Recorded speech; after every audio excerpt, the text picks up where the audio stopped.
All right, good morning. Starting a little bit earlier just for time's sake here. A few things just want to quickly go over to let everybody know that if you would like, you can.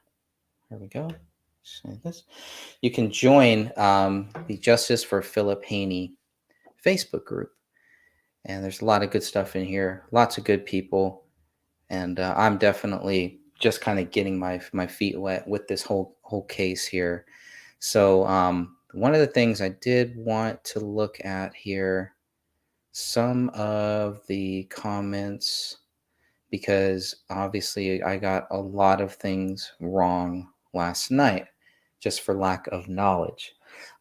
So Beth wants to make it clear these photos are of Phil's RV after the FBI ACSO moved all his outdoor stuff into the RV before they impounded it.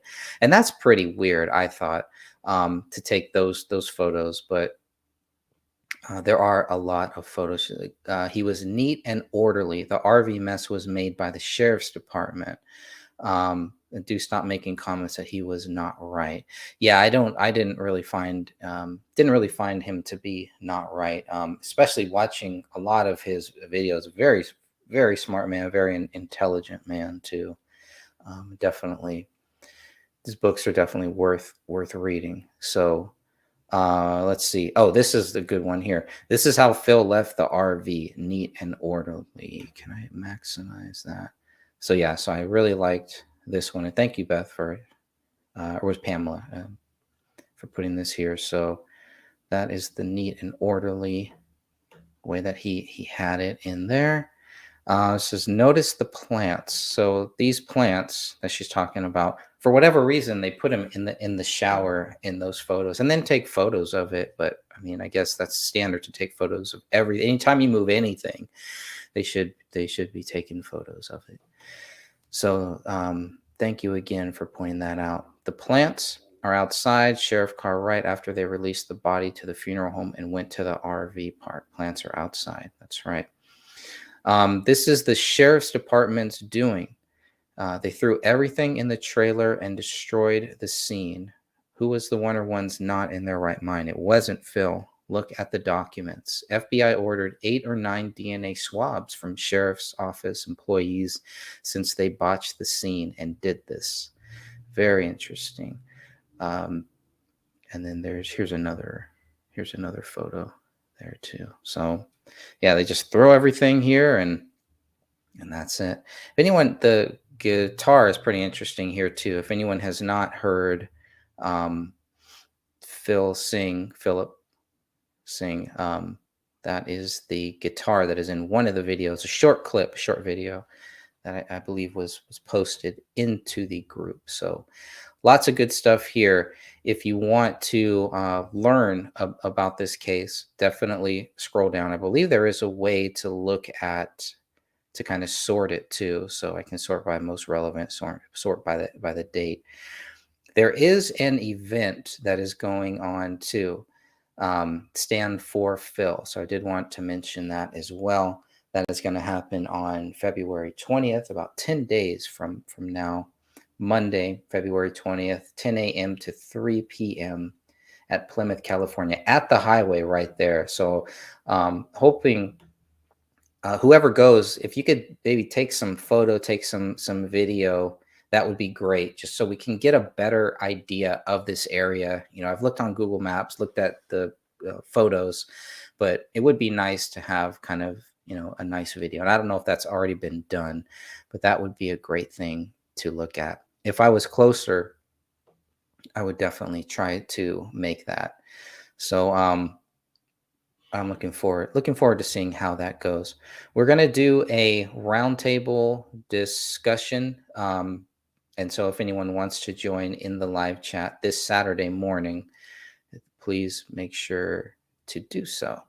So there will be, I think we have 5 or 6 people that are going to join that. That's what's going on Saturday. All right. So then I think that's all I wanted to share with the about the photos that we were looking at last night, and we need to get those documents, all of the documents inside here too. So we looked at this alleged suicide note, which I don't believe is a suicide note, by the way. But there are some great photos in the section here too. I wish I could flip this out. A while back ago, I did read some of the one of these that were posted there. So definitely very interesting um, newspaper articles. I'd love to get those scanned here. But this was taken from January 21st. So this was last year. And this is also from Beth. This is an open invitation to 2122, Monday 9 to 3. So they did the same thing last year too. I remember them. Please come and stand for Phil Haney. Please honor and remember him. We hope those who knew and loved Phil will be reassured that he is not forgotten. This event is peaceful and intended to represent Phil's integrity and commitment to God, the truth, and the safety of our country. We want to give our thanks for his service and the sacrifice he made. If you are interested in attending, please PM me. So that was for last year. So hopefully she's going to do something very similar this year. Again, that is on the February 20th, which is a Monday as well, at this same site, at the Park and Ride site. But there is a photo there. And I forget how long, I think it was brought up, but I forget how long this was left up. And I think at some point it was taken down. But that's where the body was found, right here in this area. And this is so cool. Look at this. It spells Philip B. Haney. So awesome. Patriot, honorable, integrity, loved, intrepid, passionate, believer. Very important to me right there. A believer. Humble, authentic, notable, exceptional. You are our hero. Very nice. Curious to see what they do this year, what type of photos that they have out this year. So that will be great too. Lots of videos online still that have not gone down the memory hole yet of Mr. Haney. And please watch those speeches. If anybody knows what the last speech was that he made, that would be very, very helpful too, because I would love to compare the last speech or speeches that he made. When did he stop doing the speeches?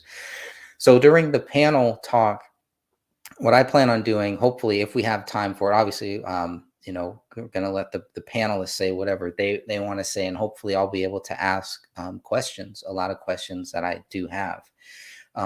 And they may be dumb. I'm not afraid to ask dumb questions, and I'm not afraid to be wrong, because that doesn't matter to me. What matters is getting to the truth, whatever the truth is here. And I'll tell you that I do not believe that this guy committed suicide. I don't know why why there was such a rush to say that he did. There's a lot of interesting things here. And so going back over the photos, going back over those just like almost 400, about 400 pages of documents if you count all 3 PDFs. So I do need to get those added to the file section too, for people that want to go and check that out. But then, so there's one set of photos for the Nissan. There's another set of photos that is just kind of like random. Let's see if I can maximize this. Other photos, additional crime scene photos. I think there was a lot of interesting stuff here as well.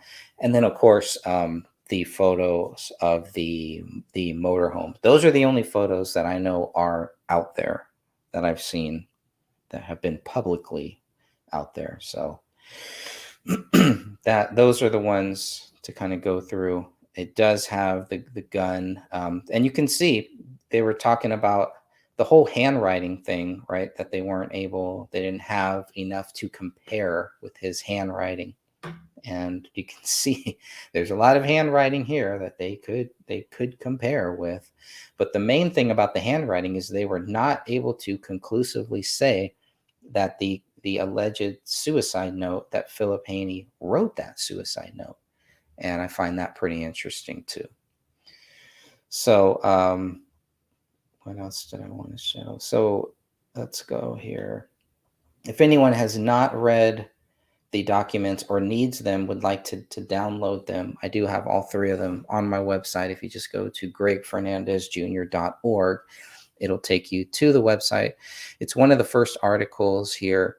You can see, last time I really looked at this was, wow, it was April 2022. It's been a long time. And there is a link to the Justice group if you want to join there. There is this 2-page file right here. The media release, I think, is one of the better files in here. And it kind of covers, because I always like to start, right? Just want to start, well, what do they say happened? What did the police say happened? And just kind of chip away at it and see what is true, what is speculation, et cetera, et cetera. So this just kind of gives you a basic rundown of this. Another thing I found that was kind of interesting is that the body is found on February 21st. The forensic autopsy was completed on the 26th.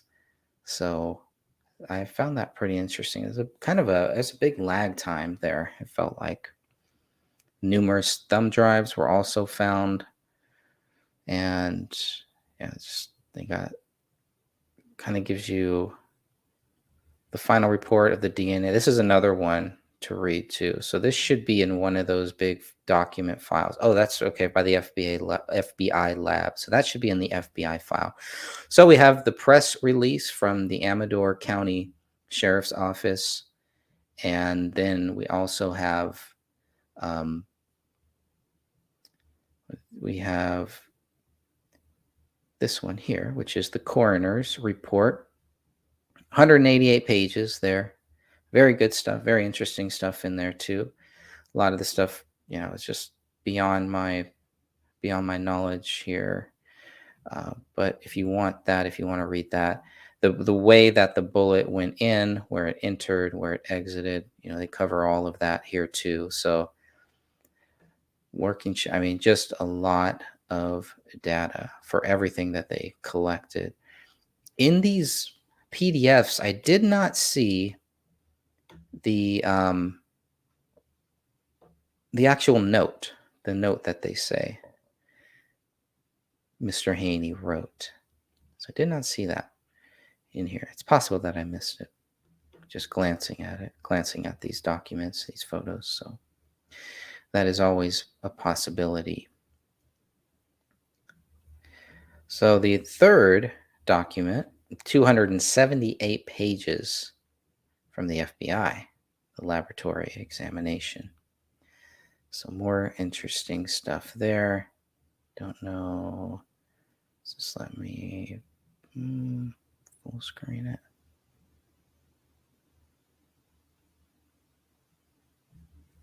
Yeah. So anyways, if you do want to read that, that is also there as well. But like I said, I'm looking forward to just learning more about this case, learning more about this very unique story of Mr. Philip Haney. So this goes into the FBI. The other thing that we found last night that was kind of still trying to wrap my head around it, of where everything is found, right?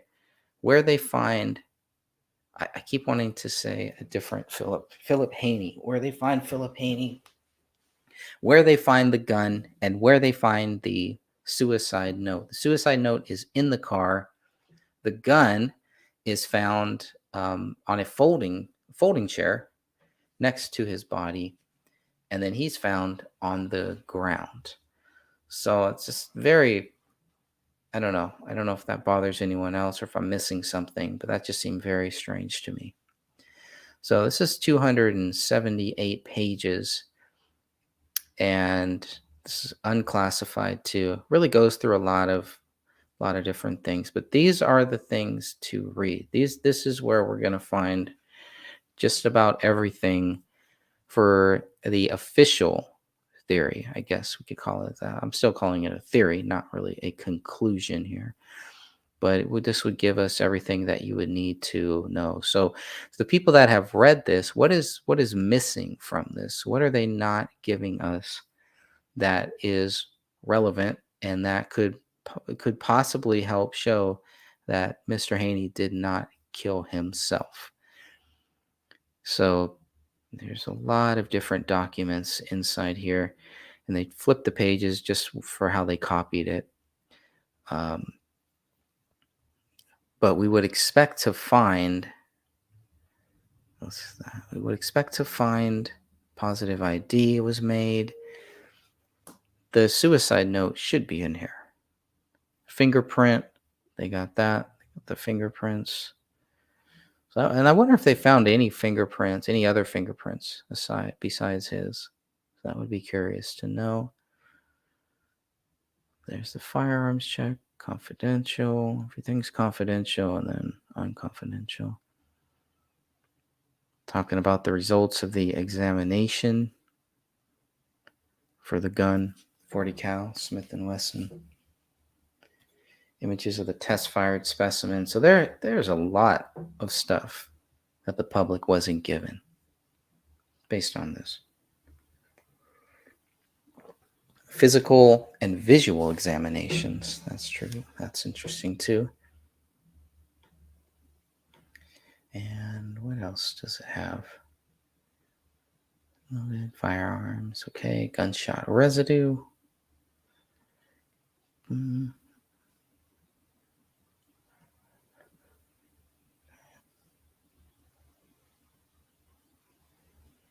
So a lot more thorough than some of the other cases that I've seen. Just kind of going over marks.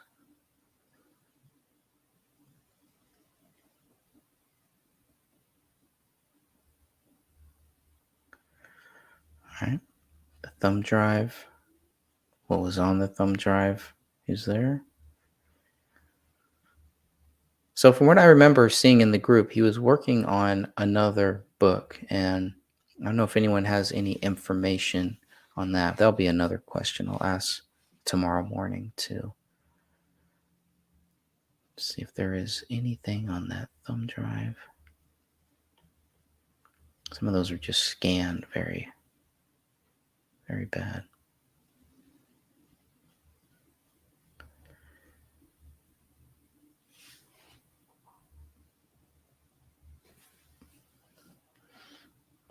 Review of the digital evidence. Okay.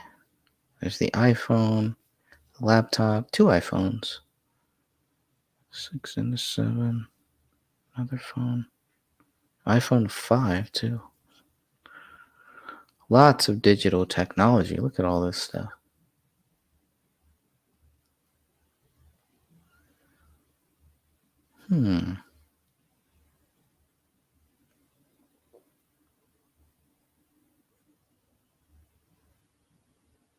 Report of examination. Oh, digital devices. Okay. Haney was found deceased. Haney had access to classified material and was a congressional whistleblower. The Amador County Sheriff's Office suspects some classified information may be on these thumb drives and or they might have a self-erase feature. It is requested that these thumb drives be carefully examined and data from them exported to a format for case agent review. So that's stuff. I want to see the conclusions of all this. Must be a FBI summary. There's a cell phone. More on that phone.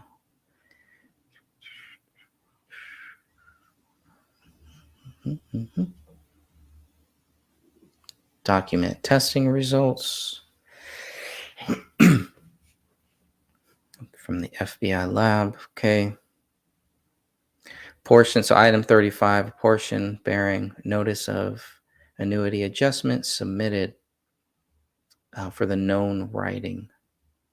Interesting. How many were submitted? 1, 2, 3, 4, 5. And they couldn't get a positive ID on the handwriting? Pretty interesting, right?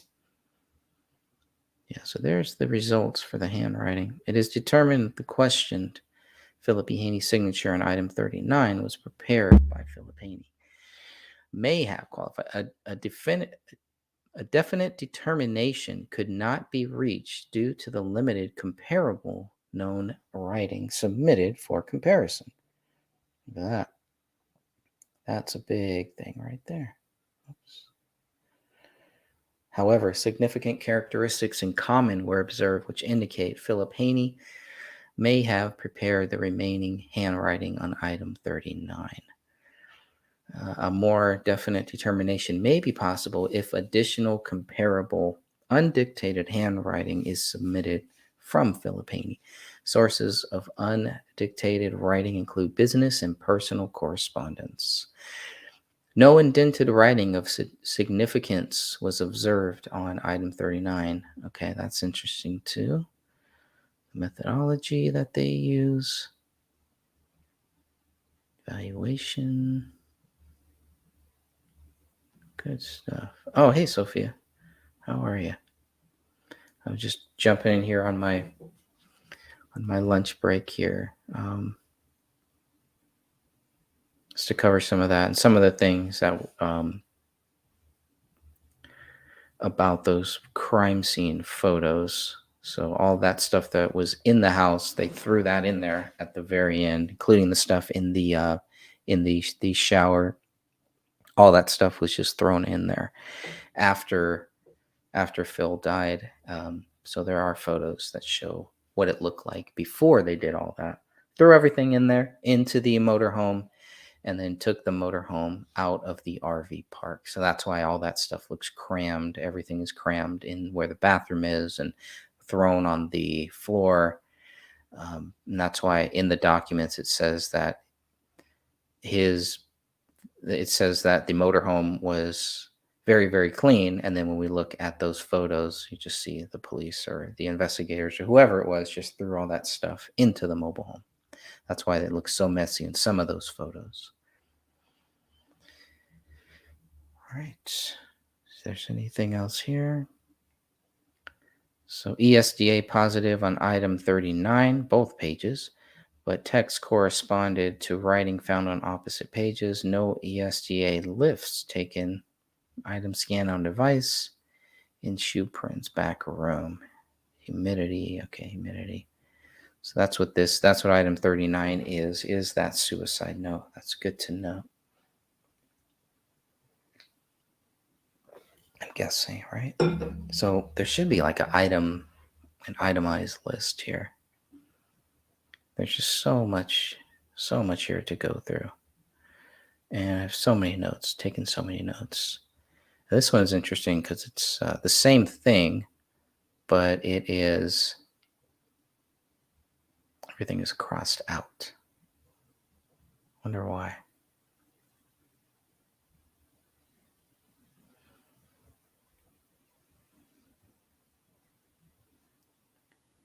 Where is the, okay, oh, there it is. Here we go. Page. Okay, so it is here. So they're looking at this. This is the actual note here that they say was written by Phil Marshall. That is a suicide note. Page 1 of 2. They note the dates on there as well. And they can't conclusively tie this to Philip Haney. Sorry, Philip Marshall is the other case. I'm trying not to get those two names confused. And so this big space, this big empty space, I'm not sure why, I don't know why. There's this huge empty space here. And then at the very bottom, it's almost like these things were written at two different times, maybe. I don't know. But that's pretty interesting. So even based on everything that they have there, this is what they compare it with. And no match. There are some similarities, but no definitive match. That is the key. Right? That's a big, big smoking gun there, I would say. Okay, there's beneficiaries. Smart writing. Same thing, but without all of their gobbledygook. So that's good. I like that.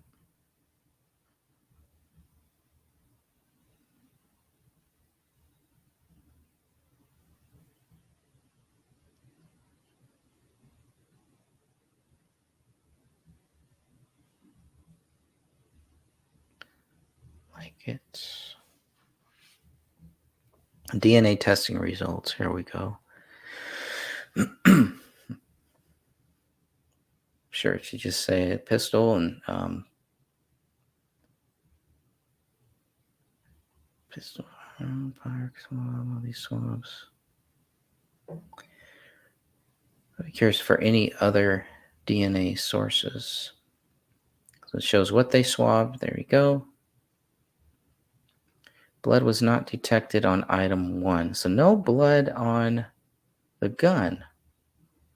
Well, that's another interesting one, too.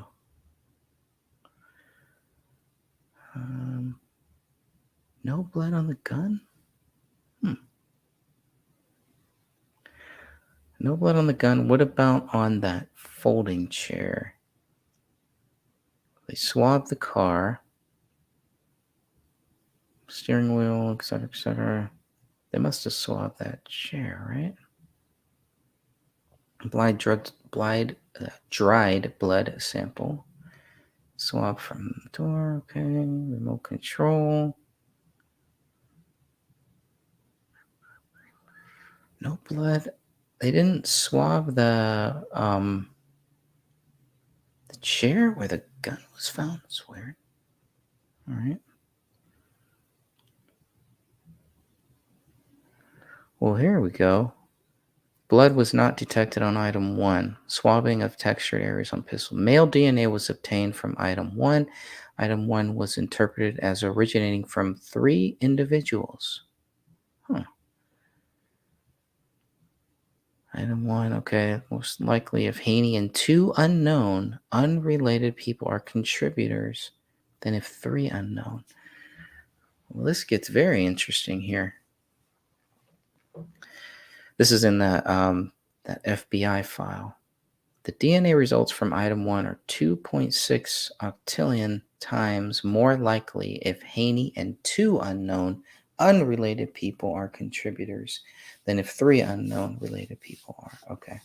So that's the best they can do to tie the gun to Mr. Haney, if I'm reading this correctly.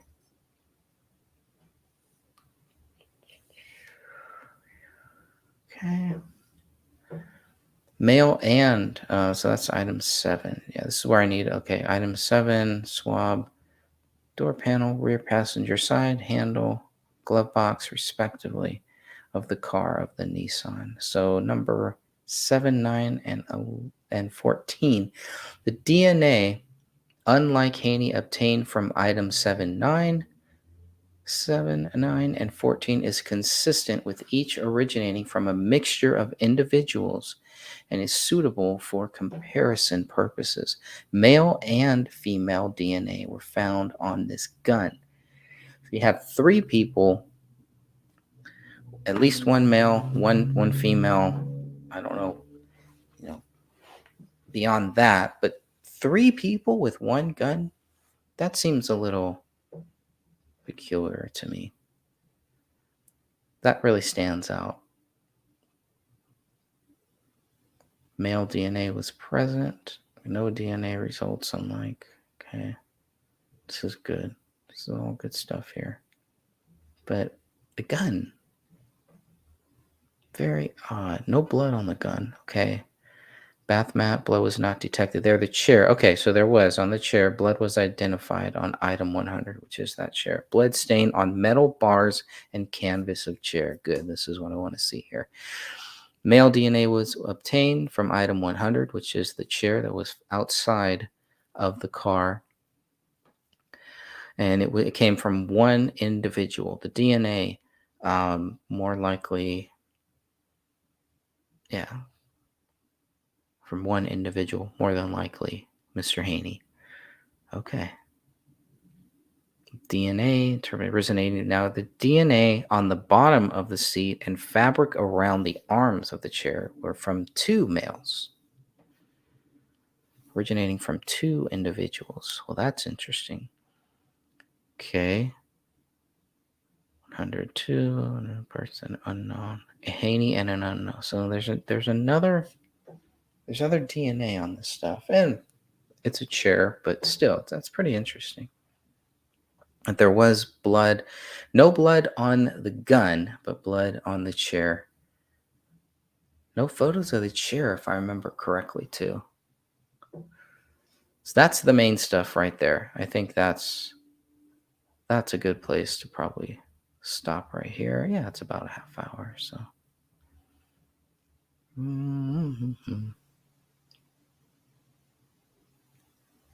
Detect blood. Okay. Just reading some of the remarks conducted at the Quantico laboratory.